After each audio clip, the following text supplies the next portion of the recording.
मेरे साथ एक वाक़या पेश आया, आपके साथ शेयर करने का मकसद ये है कि एक तो मुझे याद रहे कि मैंने क्या सीखा, और दूसरा हो सकता है कि आपके भी काम आए।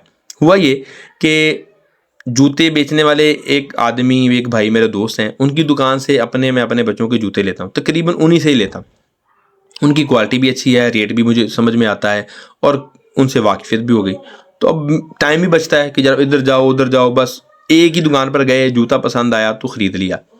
अब चूँकि रेट मेरे साथ वो नहीं करते, मैं भी उनके साथ रेट नहीं करता, मतलब चीज़ पसंद आई, पैसे दिए, घर आ गया। अब जितने मांगे मैं दे देता हूँ। उसकी वजह ये कि वो दूसरों से, मुझे लगता है कि मुझसे कम पैसे लेता है। चीज़ अच्छी है तो मुझे फिर पैसे देते हुए तकलीफ भी नहीं होती। इस ईद के मौका पर मेरे एक जानने वाले आए घर में मेहमान के तौर पर, तो उन्होंने जूता ख़रीदना था। वैसे तो अपने एरिया से ही ख़रीदे, लेकिन उन्होंने कहा यार आज इधर से ख़रीदते।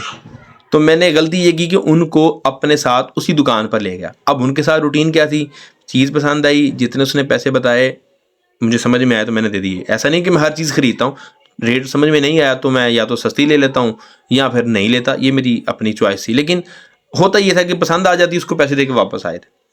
अच्छा, अब मैं उनको अपने हमें दावे पे लेकर गया। अब मैंने उनको कहा यार मेरे मेहमान आए तो उनको चीज़ अच्छी दिखानी और रेट वही आपने मुनासिब। उन्होंने कहा ठीक है जी आप साहब। अब जनाब वो जूता पसंद आ गया, उन्होंने उसको रेट बताया। अब जो मेहमान आए थे ना, उनको वो रेट पसंद नहीं आया। जनाब आप महंगी दे रहे हैं, जनाब ये तो उतने की मिल जाती है, असी के तो होर ले लेने। अब ये बातें जो है ना मुझे थोड़ी सी ना तकलीफ पहुंचा रही थी, और वो दुकानदार भी थोड़ा सा महसूस कर रहा था कि यार मैं तो रेट पहले मुनासिब बताया, तो अब ये बात, क्योंकि अब जो मेरे साथ गया था उसको तो अब तजर्बा अंदाज़ा नहीं था, जबकि मैंने बताया था कि मैं इधर से जूते लेता हूँ, इनका रेट भी अच्छा होता है, चीज़ भी अच्छी होती है। लेकिन फिर भी चूँकि कुछ कस्टमर ऐसे होते हैं जिनको जब तक पैसे कम ना करवाए ना, उनको चैन और सुकून नहीं आता। ये एक साइकोलॉजी बनी हुई है कि नहीं यार मैं रेट कम कराना। अब उसने कहा जनाब हम आगे जा रहे हैं, अगर आगे से जूता पसंद ना आया तो फिर हम आपके पास आ जाएंगे। तो दुकानदार ने पता क्या कहा, यार ये तो फिर एतमाद ना हुआ ना, ये तो फिर मोहब्बत ना आई ना। लेकिन उसने कुछ ऐसी बात कही जो मुझे भी ना लगी तो बुरी, लेकिन मुझे आ रहा था यार मैं मेहमान को यहाँ क्यों लेकर आया। अब हमने कोई जूता नहीं लिया जनाब, अब हम कहीं और चले गए। अच्छा कहीं और चले गए, अब वैसा जूता कहीं और मिले ना, अच्छा मिले तो रेट ज़्यादा। अब वो मेरा मेहमान गया उठे ना चलिए, मैं क्या हूँ नहीं जाना, मैं आपने जो करवाना था वो करवा दिया, अब नहीं जाना मैंने।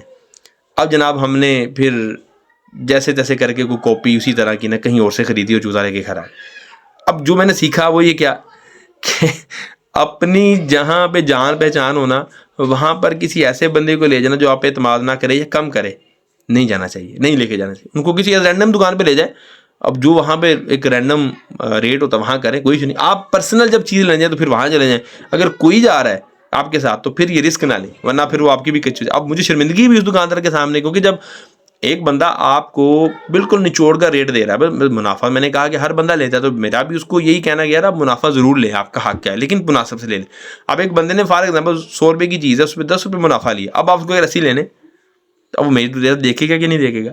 तो आप भी अगर आपको इस बात समझ में आ रही हो तो ऐसी जगह कहीं किसी को ना लेके जाएं जहाँ पर आपका पूरा एतमाद है, जहाँ पर आप बहस नहीं करते, क्योंकि अगर आपके साथ जाने वाले ने बहस कर दी तो फिर आपका भी मियार जो है ना वो ख़तरे में पड़ सकता है। तो ये आपका मैसेज था आज का, अच्छा लगा हो तो आप कबूल कर सकते हैं, ताकि आपके फ़ायदे के लिए मैंने ये वीडियो रिकॉर्ड की थी। अब तक के लिए इतना ही, अल्लाह हाफ़िज़।